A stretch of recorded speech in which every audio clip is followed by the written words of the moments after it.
اسلام کا جو بالکل مرکزی عقیدہ ہے نا وہ ہے توحید، یعنی اللہ کی وحدانیت، اور اس کی جو بالکل الٹ چیز ہے وہ ہے شرک۔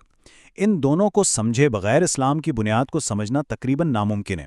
تو آج کی اس گفتگو میں ہم انہی بنیادی اصولوں کو ذرا گہرائی میں جا کر دیکھیں گے، بالکل ماخذی مواد کی روشنی میں۔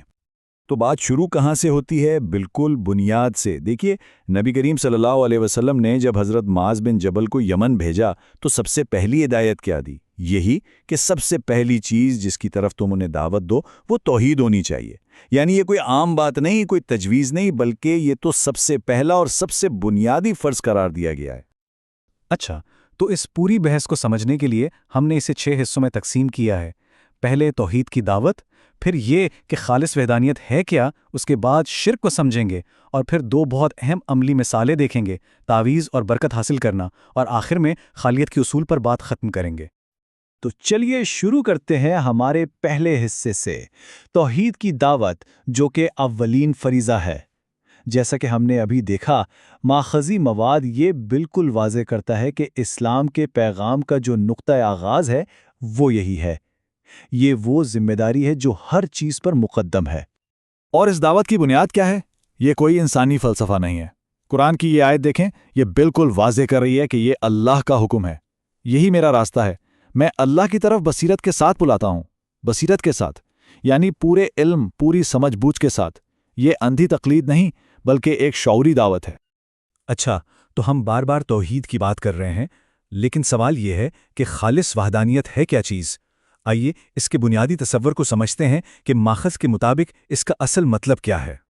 دیکھیں، توحید کا مطلب صرف یہ کہہ دینا نہیں ہے کہ ہاں خدا ایک ہے، نہیں، اس کا مطلب ہے یہ ماننا کہ وہ مطلق ایک ہے، وہی خالق ہے، وہی پالنے والا ہے، اور سب سے اہم بات، عبادت اور بندگی کے لائق بھی صرف اور صرف وہی ہے، ہر امید اسی سے، ہر خوف اسی سے۔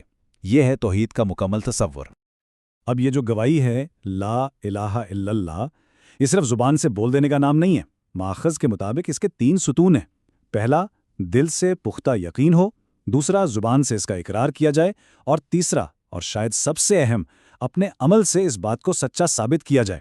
یہ تینوں ایک ساتھ چلتے ہیں، ایک کے بغیر دوسرا ادھورا ہے۔ توحید کا ایک پہلو ہے اقرار کرنا اور دوسرا پہلو ہے انکار کرنا۔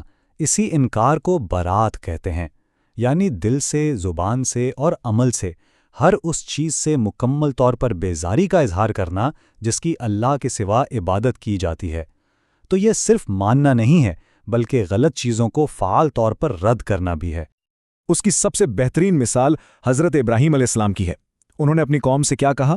میں ان سب چیزوں سے بیزار ہوں جن کی تم پوجا کرتے ہو، سوائے اس ایک ذات کے جس نے مجھے پیدا کیا۔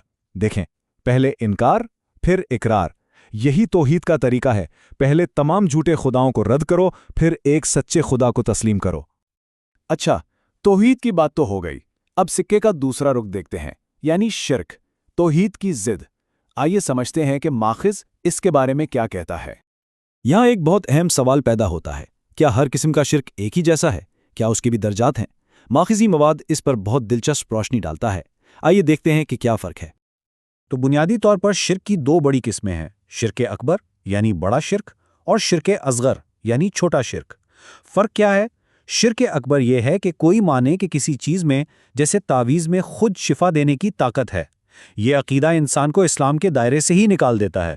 شرک اصغر کیا ہے؟ یہ ماننا کہ تعویذ اللہ کی مدد حاصل کرنے کا ایک ذریعہ ہے، لیکن ایسا ذریعہ جو شریعت سے ثابت نہیں۔ یہ ایک بہت بڑا گناہ ہے، لیکن اس سے انسان کافر نہیں ہوتا۔ فرق بہت نازک لیکن بہت اہم ہے۔ چلیے اب اس نظریے کو عملی طور پر دیکھتے ہیں۔ ہماری پہلی کیس سٹڈی ہے تعویذ کے بارے میں۔ توحید کا اصول یہاں کیسے لاگو ہوتا ہے؟ اس معاملے میں ماخذ کا موقف بہت واضح اور 2 ٹوک ہے۔ حدیث بالکل صاف ہے، جس نے تعویذ پہنا اس نے شرک کیا۔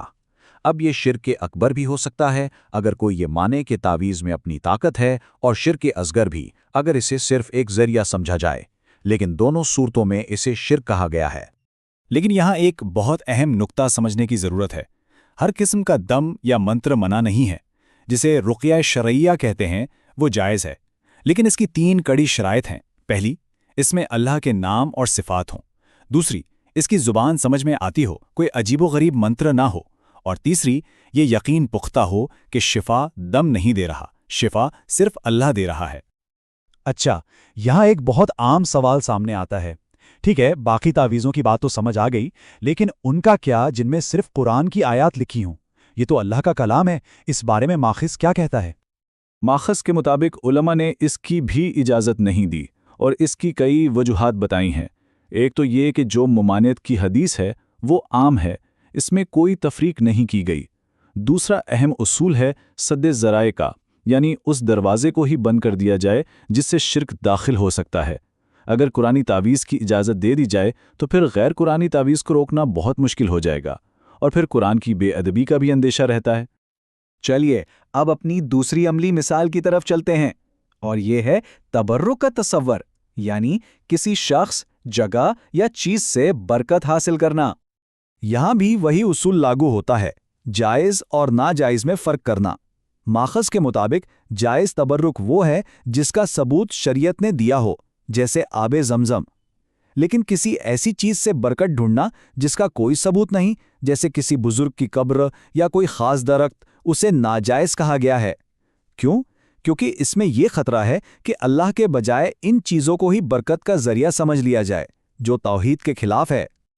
اس بات کو سمجھنے کے لیے ایک بہت زبردست تاریخی واقعہ ہے۔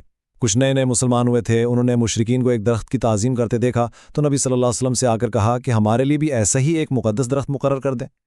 اس بظاہر معصوم سی درخواست پر نبی صلی اللہ علیہ وسلم کا رد عمل دیکھیں۔ آپ نے فرمایا، اللہ اکبر، یہ تو بالکل ویسی ہی بات ہے جو بنی اسرائیل نے موسیٰ علیہ السلام سے کی تھی کہ ہمارے لیے بھی ایک بت بنا دو۔ آپ نے اس عمل کو سیدھا سیدھا شرک کی جڑ سے جوڑ دیا، یہ بتانے کے لیے کہ یہ راستہ کتنا خطرناک ہے۔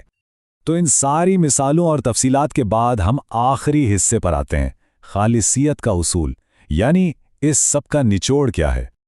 تو حاصل کلام یہ ہے کہ توحید صرف دل میں مان لینے کا نام نہیں ہے، یہ ایک ایکٹیو، ایک شعوری عمل ہے۔ یہ ہر قدم پر چوکنا رہنے کا نام ہے، تاکہ شرک کی کوئی بھی شکل، چاہے وہ کتنی ہی چھوٹی کیوں نہ ہو، ہمارے عقیدے میں داخل نہ ہو پائے۔ یہ ایک مسلسل جد و جہد ہے۔